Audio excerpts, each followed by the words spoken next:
¿Qué tal, amigos de la plataforma Ejecutivos y Noticias? Nos encontramos con la doctora Lorela Castorena Davis. Es catedrática de la Universidad Autónoma de Baja California Sur, especialista pues, en temas de género, sudcaliforniedad y pues varios más, ¿no? Aquí muy conocida en la universidad. Doctora, pues para platicar acerca de este tema del Día Internacional de las Mujeres, que se celebró, bueno, se conmemoró el Sí. día 8 de marzo. Sin embargo, pues durante todo el mes se han llevado a cabo eventos a nivel nacional, a nivel internacional. A mí lo que me gustaría saber es cómo vio desde su perspectiva, pues todas estas manifestaciones a nivel global, a nivel mundial y particularmente en México y en Baja California Sur, cómo aterrizaron estos y qué se logró.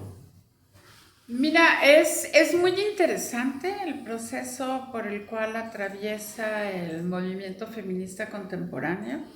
Que bueno, habría que aclarar que dentro de lo que llamamos movimiento feminista hay muchas expresiones del feminismo, porque hay corrientes, hay posturas, hay grupos, ¿no? Hay grupos diversos, ¿no? Cuando yo comencé a estudiar feminismo, que fue por allí de finales de los 70, identificábamos al feminismo socialista, al feminismo liberal, al feminismo radical, etcétera. Pero esas definiciones han dejado de tener mucho sentido en nuestra época, ¿no?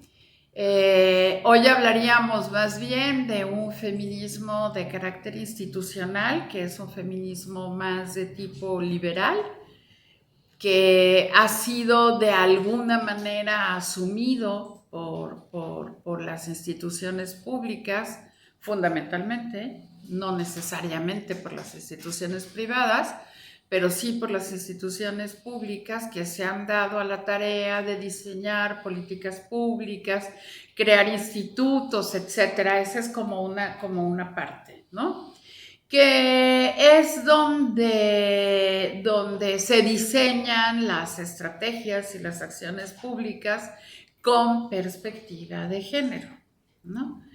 En tanto que el feminismo, o sea, el feminismo, lo que vemos en las calles, etcétera, se refiere a este movimiento que, insisto, es un movimiento amplio y que tiene su origen en el siglo XVIII, ¿eh? No es un movimiento nuevo, es un movimiento que las mujeres inician en el contexto de las llamadas revoluciones burguesas, que comienzan con la Revolución Británica de finales del siglo XVII y la Revolución Francesa en el siglo XVIII, ¿no? Que dan lugar a lo que conocemos como el movimiento sufragista, que implica el que implicó, de hecho, la lucha de las mujeres por el acceso a la ciudadanía, ¿no? Porque las mujeres no tenían derecho a la ciudadanía. Entonces el sufragismo es la primera etapa, digamos, ¿no? del movimiento feminista, que podemos resumir como el movimiento por el derecho a la ciudadanía, ¿no? De hecho, es gracias al sufragismo que podemos comenzar a hablar del derecho de voto como un derecho universal, porque obviamente si las mujeres no tenían derecho a votar, pues no se podía hablar de un derecho universal, ¿verdad? De un derecho para todas y para todos, ¿no? Entonces, pues el feminismo se remonta a prácticamente más de 200 años de lucha por derechos, primero te digo de ciudadanía y después podríamos decir los derechos civiles, ¿no? No quiero hacer la historia muy larga porque es muy larga y muy Sí. interesante y todo, sino señalar que después de la Segunda Guerra Mundial y en el contexto del nacimiento de las democracias contemporáneas como respuesta a los totalitarismos y los fascismos, ¿no? Que dieron lugar justamente a la Segunda Guerra Mundial, hay un resurgimiento del movimiento feminista que se va a dar primero en las manifestaciones académicas del feminismo en la década de los 50, con la publicación del libro de Simone de Beauvoir, El segundo sexo, y un poco más tarde con otro libro en Estados Unidos escrito por Betty Friedan en la década de los 60 que se llama La mística de la feminidad, que son dos obras que abren lo que conocemos académicamente como el campo de los estudios feministas propiamente dichos, ¿no? Este movimiento se da en dos dimensiones: la dimensión política, que es la acción de las mujeres en la calle en lucha por sus derechos civiles, ¿no? Ya no de ciudadanía, porque ya para entonces, no en todos los países, porque hay países, incluso países europeos como Suiza, ¿no? Que reconocen el voto de las mujeres hasta la década de los 70, ¿no? O países como España que tuvieron derecho de ciudadanía en los 30 con la República, viene la dictadura franquista y elimina ese derecho, ¿no? Entonces, ya se trata, digamos, de otras vindicaciones, de otras luchas que se enmarcarían más en el ámbito de los derechos civiles, ¿no? El derecho a decidir, el derecho a tener una identidad propia y bien importante, el derecho a tener una identidad propia en el sentido de que las mujeres cuando se casaban perdían su nombre, ¿no? Entonces, todavía se usa eso, que hay mujeres que tienen que asumir obligadamente el apellido de sus parejas cuando tienen un matrimonio, sobre todo en el ámbito de los matrimonios religiosos, ¿no? No tanto en el ámbito de los matrimonios civiles, donde eso se ha flexibilizado dependiendo de los países, ¿no? Pero todavía en países como Francia y en Estados Unidos era obligatorio que ellas asumieran el apellido de las parejas. Entonces estaba dentro de las vindicaciones de las mujeres de los 60 eso, ¿no? De hecho, ellas esgrimieron una frase que fue muy importante para el movimiento de mujeres, que decía: lo personal es político, ¿no? O sea, no se discutían la mayoría de los temas relacionados con las mujeres porque se consideraban personales, ¿no? Propios del ámbito de la vida privada, de la vida familiar, y de esas cosas no se habla en lo público. Entonces el movimiento feminista lo que hace es poner en el debate público, ¿no?, temas fundamentales como el derecho a la libre sexualidad, como el derecho a decidir, es decir, el derecho al aborto, ¿no?, el derecho a ir a la universidad, el derecho al trabajo, en fin, o sea, todas las esferas en las que el movimiento feminista se ha desempeñado desde entonces hasta la fecha, y que nos ha conducido a tener importantes triunfos, ¿no? Muchas cosas han cambiado desde entonces, ¿no?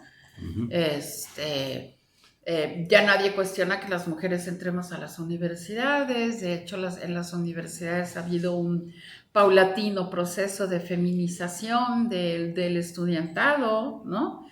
Ya nadie cuestiona que las mujeres, todavía con muchas dificultades, porque no, sobre todo en países como los nuestros, ¿no?, donde no tenemos todavía un sistema nacional de cuidados bien establecido, pero pues las mujeres estamos de manera masiva en el mercado del trabajo, ¿no?, del trabajo formal y también del trabajo informal, ¿no?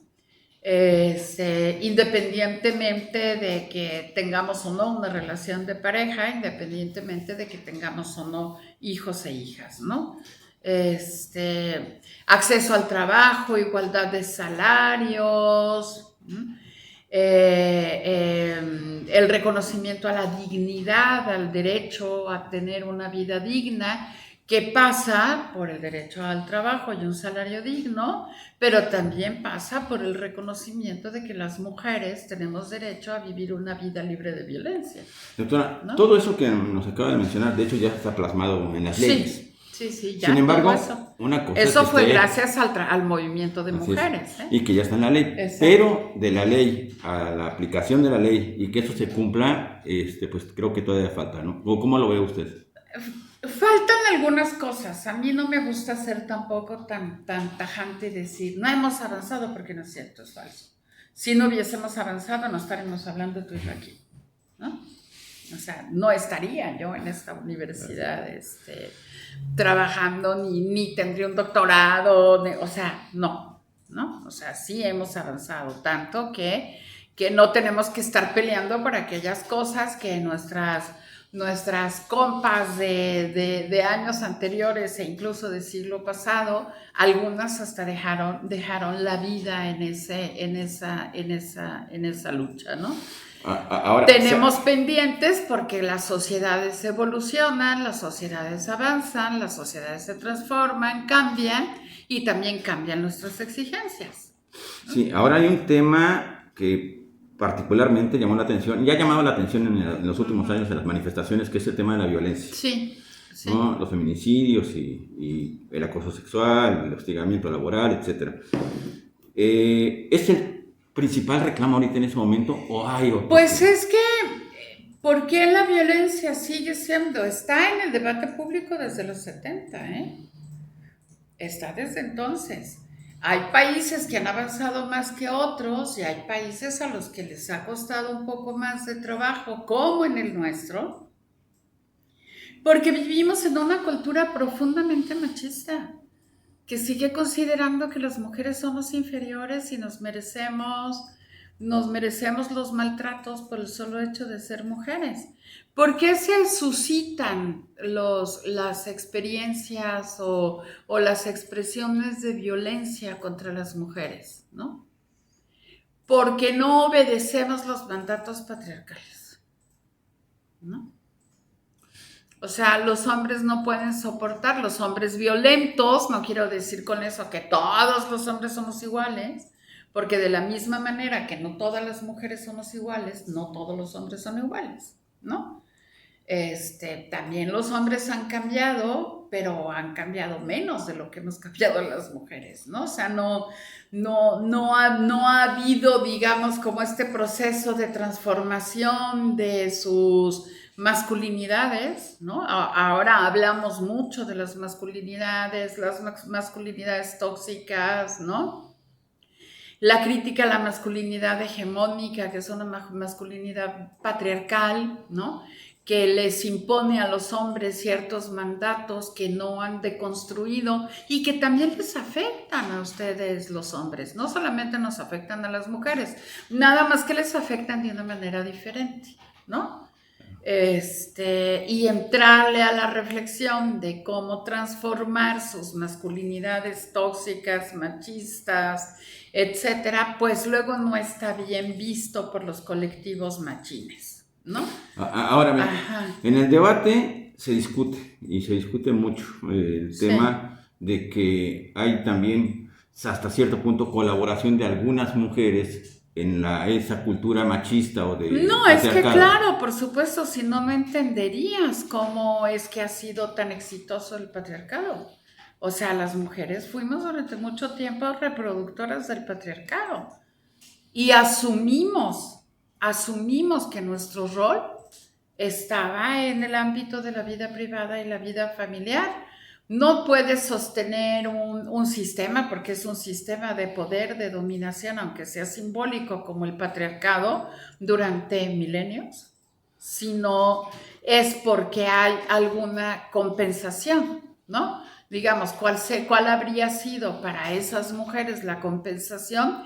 El ámbito privado y de la familia y demás es suyo, ¿no? Y el nuestro es el ámbito público, el de la economía y el del poder político. Ustedes tienen el poder en el ámbito íntimo y privado, nosotros, decían ellos, no lo decían así, pero así estaban las reglas en este régimen simbólico de dominación que llamamos patriarcado, ¿no? Estaba dividido así. ¿no?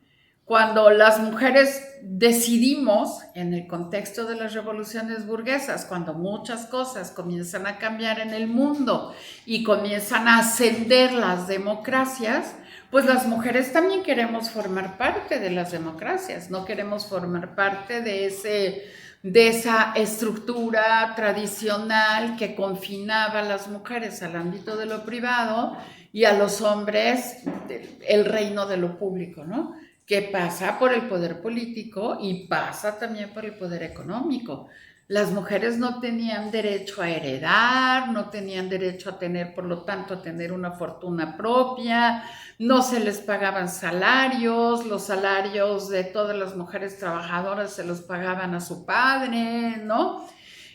Cuando las mujeres se casaban tenían que dejar de trabajar porque ya tenían un hombre que las mantuviera, en fin, o sea, estamos hablando de una estructura, no es que las mujeres dijeran, ay, me voy a hacer cómplice del patriarcado, no, estamos hablando de una estructura social, ¿no?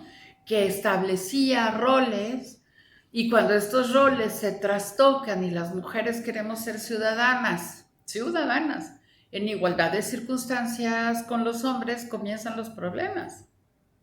Ahora bien, Pero comienzan los problemas porque son ellos quienes se oponen a que tengamos acceso igualitario, ¿no? A la ciudadanía, a la justicia. Esta pregunta es, ¿todavía existe esa resistencia? Porque yo en el discurso escucho a muchos políticos hablando de que Bueno, la igualdad y pues la es que paridad. si no existiese esa resistencia, no te explicarías la violencia contra las mujeres. El origen de la violencia contra las mujeres está allí, está en esas estructuras añejas tan difíciles de cambiar y todavía tú te encuentras hoy incluso en la boca de chicos muy jóvenes diciendo, ¿y tú qué haces aquí? Tu lugar está en la casa, ¿no?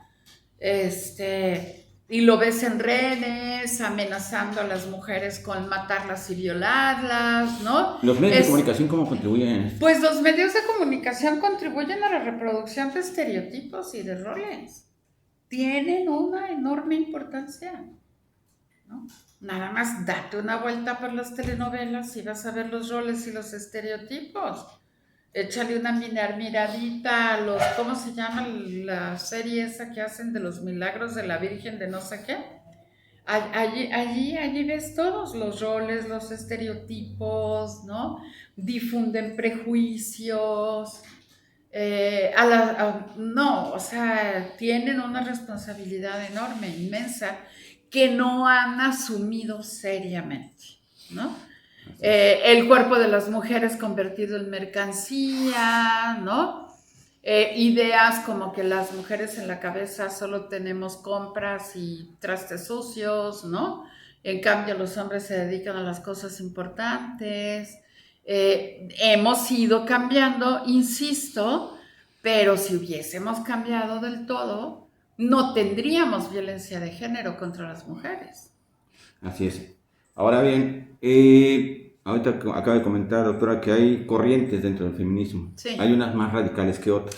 Hay feminismos radicales. Con ciertas manifestaciones de violencia. Sí. ¿Qué opinan al respecto? ¿Es necesario llegar Mira, a estos extremos todas las luchas políticas han tenido su dosis de violencia, ¿no? El movimiento feminista es un movimiento pacífico, es un movimiento pacífico, es un movimiento que ha luchado por las reformas a las leyes, por la incorporación de las mujeres a todas las instituciones de la vida social, etcétera, ¿no? Pero bueno, hay momentos en que si no te hacen caso, pues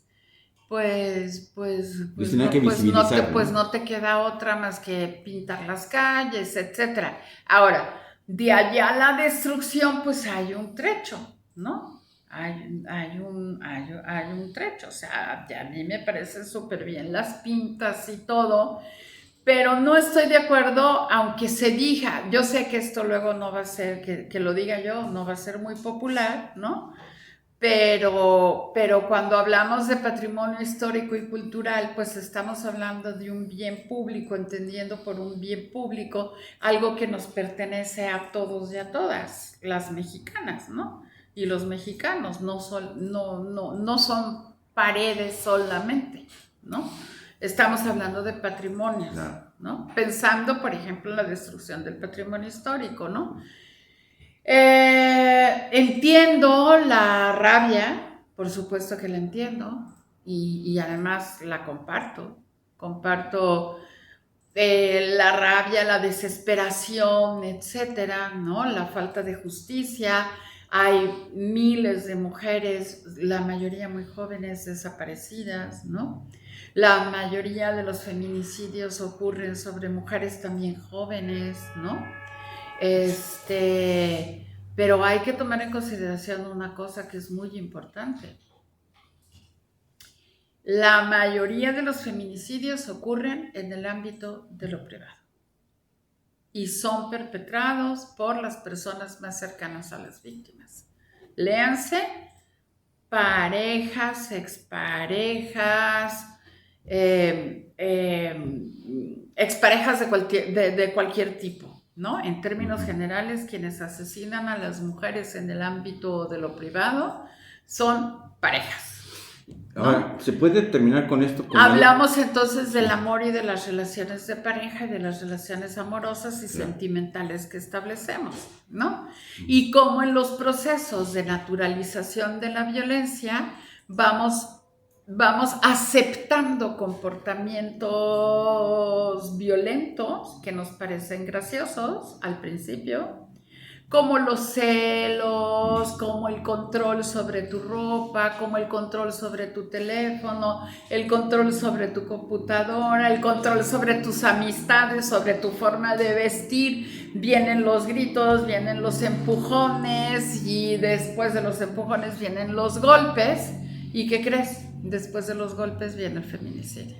¿Qué quiero decir con este ejemplo que acabo de poner? Que la violencia además escala, va subiendo de tono, va subiendo de nivel, porque los agresores se van empoderando. Mientras las mujeres comienzan a perder control sobre sí mismas, ¿no?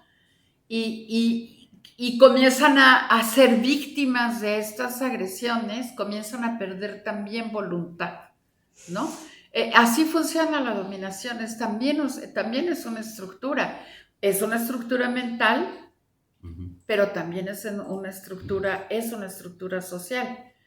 Las estadísticas muestran que la mayoría de las mujeres que sufren violencia extrema, la violencia sexual es una forma de violencia extrema, la violencia física es una forma de violencia extrema, y la más extrema de esas violencias es el feminicidio, es decir, acabar con la vida de las mujeres, ¿no? La mayoría vienen de entornos familiares también violentos, ¿no?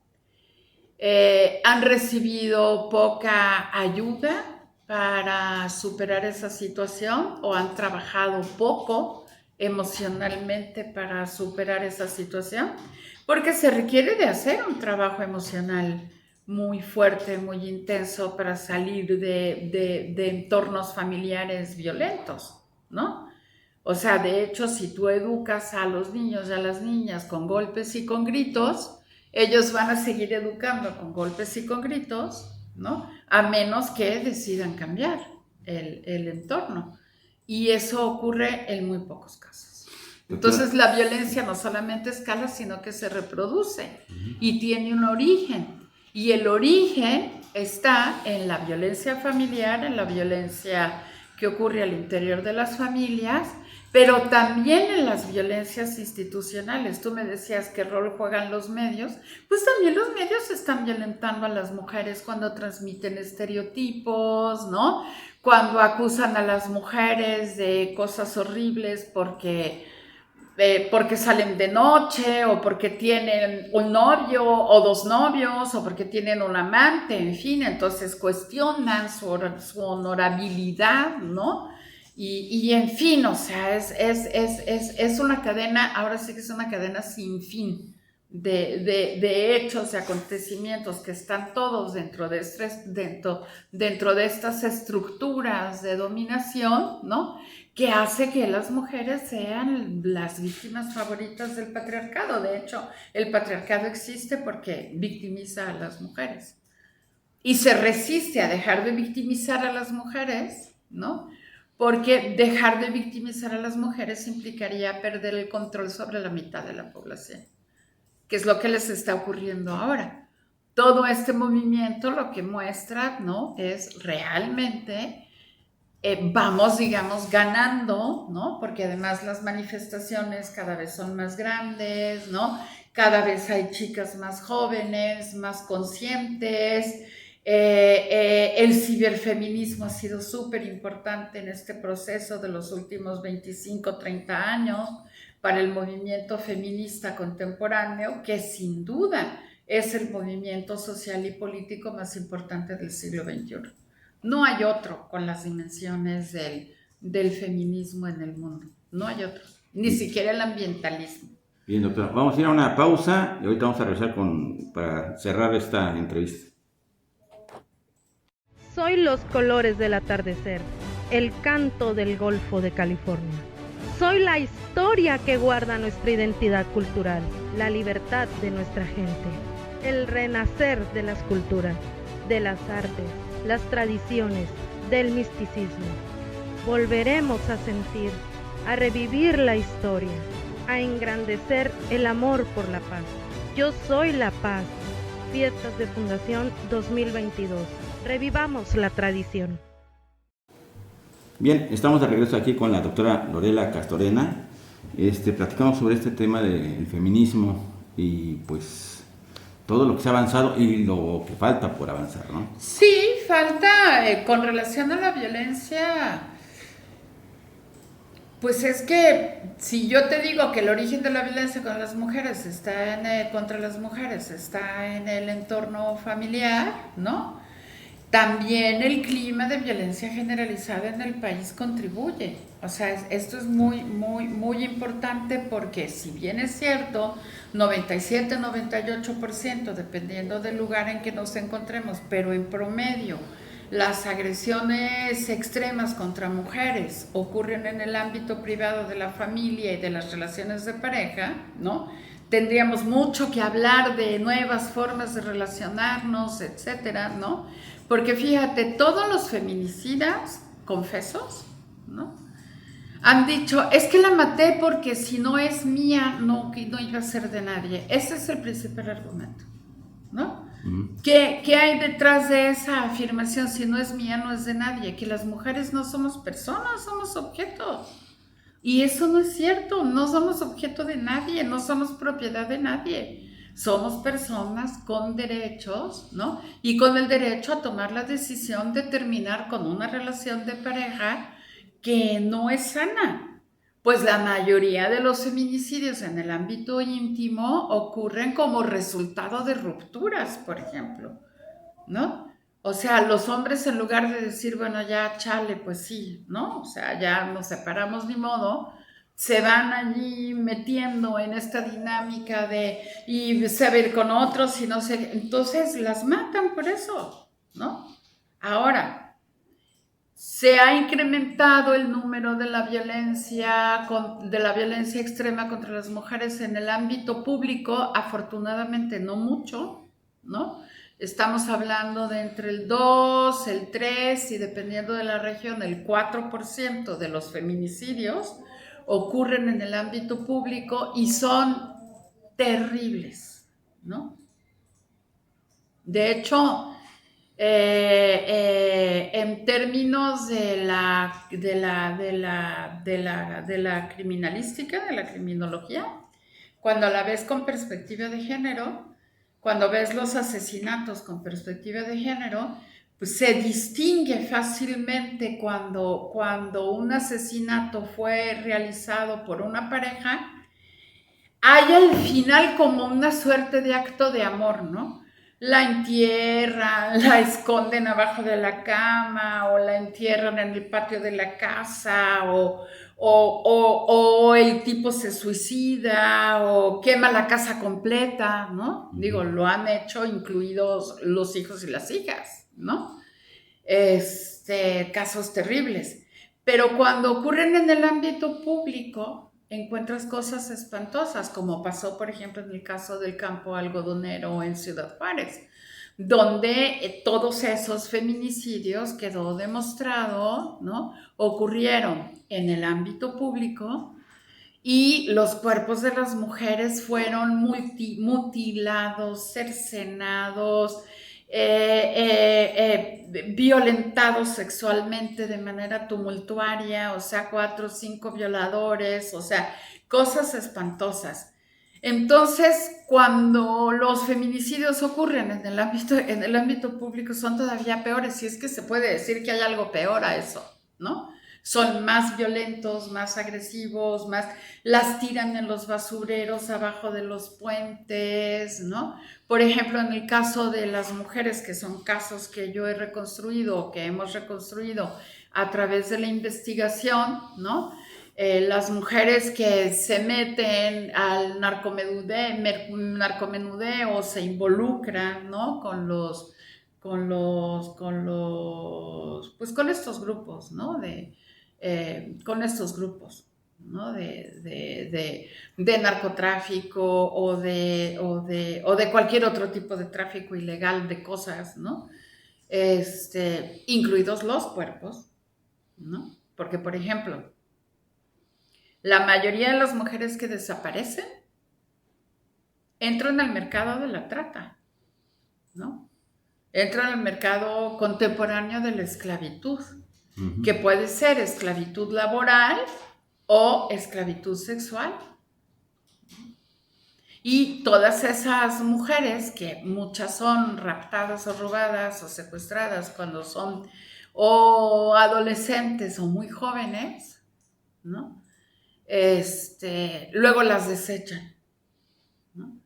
Y aparecen en fosas comunes, etcétera. O sea, sí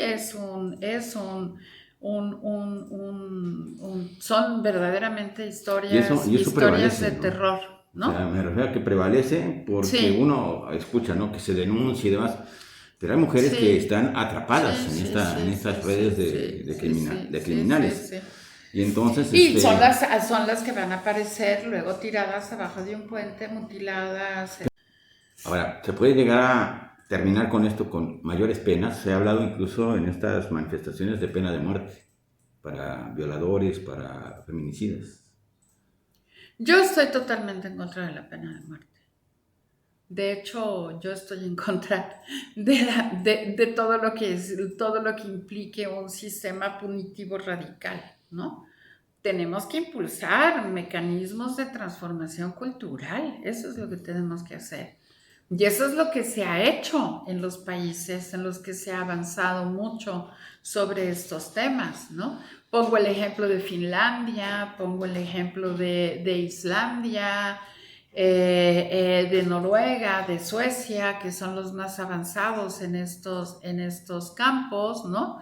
Y lo que han hecho son programas de intervención temprana desde las escuelas, educación libre, sin prejuicios, en fin, ¿no? Incluso sin religión, ¿no?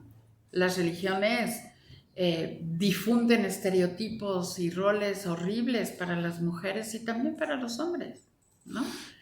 Así es, finalmente... Porque perpetúan este sistema del que te he hablado. Sí se puede cambiar. Si hay experiencias profundas de transformación en otras partes, quiere decir que nosotros también podemos hacerlo.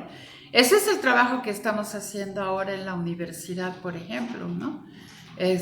La universidad no judicializa nada porque no somos una instancia judicializadora, ¿no? Pero sí podemos contribuir a construir espacios libres de violencia en la medida en que vamos trabajando en sensibilización, en concienciación, ¿no? De la importancia de relaciones sanas, de relaciones respetuosas, etcétera, ¿no? A mí la pena de muerte me parece un retroceso total, me parece una cosa que no debería de existir en ningún lado, ¿no? Y que además no resuelve nada. ¿Qué resuelve? Que mates al que mató. ¿Qué resuelve? Ahorita que tocó el tema de la universidad y de muchas universidades, bueno, ahorita hay un debate aquí mismo, en La Paz, estas manifestaciones de mujeres que acusan incluso a sus jefes laborales y demás de acoso sexual, de hostigamiento laboral y demás. Pues esto pareciera que, vuelvo al tema del discurso Pues no creo, porque el problema es que está muy bien como estrategia política, digamos, hacer las denuncias en redes, ¿no? Pero las denuncias en redes no tienen ningún efecto sobre nada, más que hacer conciencia de que hay muchos casos. Entonces la recomendación es ir al Ministerio Público. Bueno, la recomendación es acercarse a los centros de justicia para mujeres, ¿no? Acuerparse, buscar ayuda, ¿no? Con personas que te pueden acompañar. Hay cada vez más acompañantes en procesos judiciales, ¿no? Acercarte a las organizaciones de la sociedad civil, y en el caso de la universidad estamos siempre insistiendo en la necesidad de que, si existen los casos, que los hay, se denuncien también, ¿no? Y de hecho aquí en la Coordinación para la Igualdad de Género recibimos las denuncias, aquí atendemos a las estudiantes, a las trabajadoras y a las personas de la diversidad sexual que así lo soliciten, ¿no? Todos los casos que llegan aquí se atienden. Sí, todos los casos, sin excepción. Todos los hemos atendido. Hasta las últimas consecuencias. ¿Qué puede ser que separación, sanción de tipo penal? Te digo que nosotros no judicializamos, por eso, o sea, en todo caso hemos hecho procesos de acompañamiento, ¿no? A las instancias judiciales. Nosotros en la universidad no judicializamos, pero sí podemos llevar a cabo medidas radicales, ¿no? De las cuales no puedo hablar porque no puedo hablar de esas medidas radicales, pero bueno, me imagino que diciendo medidas radicales la gente sabrá a qué me refiero, porque depende del caso, ¿no? ¿Cuántos casos tendrán aquí? Pues llevamos varios. Varios casos. Llevamos varios. Finalmente, doctora, el tema inicia con antes del video, entre la línea delgada, ¿no? Entre reclaman los derechos muy justos de las mujeres por la igualdad, y llegar al otro extremo, ¿no? En los hombres es la misoginia, en la mujer es la misandria, ¿no? Que es el tema del odio hacia los hombres. Que bueno, pareciera pues que a veces cuando se exacerban los ánimos, de repente pasan algunas equiparable cosas. El uno al otro, ¿no? Es más, yo diría que hay más misoginia que misoandria, ¿no? Digo, yo que luego soy muy afecta a las estadísticas, de repente me imaginé, o sea, hacer una pregunta por el estilo, ¿no? Y pues la misoginia va a salir hasta arriba y la misoandria va apenas a expresarse, ¿no? Sí. Y bueno, a ver, es que también plantear los temas así es mañoso, pues, ¿no? Porque ¿a qué te conduce eso? ¿No? Sí, los comportamientos misóginos, o sea, insisto, están inscritos en este sistema simbólico de dominación, ¿no? Y pues el odio a los hombres, pues está fuera, o es resultado de ese mismo sistema simbólico de dominación, ¿no? O sea, ¿cómo no vas a odiar a tu verdugo? Creo que todo el mundo odia a su verdugo. O sea, que estaría más allá del concepto del que estoy mencionando. Exacto. Es una reacción. Exacto. ¿No? Al verdugo. Totalmente comprensible. Claro. ¿No? A menos que padezcas el síndrome de Estocolmo, ¿no? O el de la indefección aprendida, que no te permite distanciarte de tu verdugo, de tu victimario, ¿no? Así es. Que también ocurre. Doctora, pues muchas gracias por la entrevista, y pues aquí pues de nada, con estos conceptos. Espero que sirva de algo. Gracias, doctora. De nada. Muy amable. De nada, Raimundo, gracias.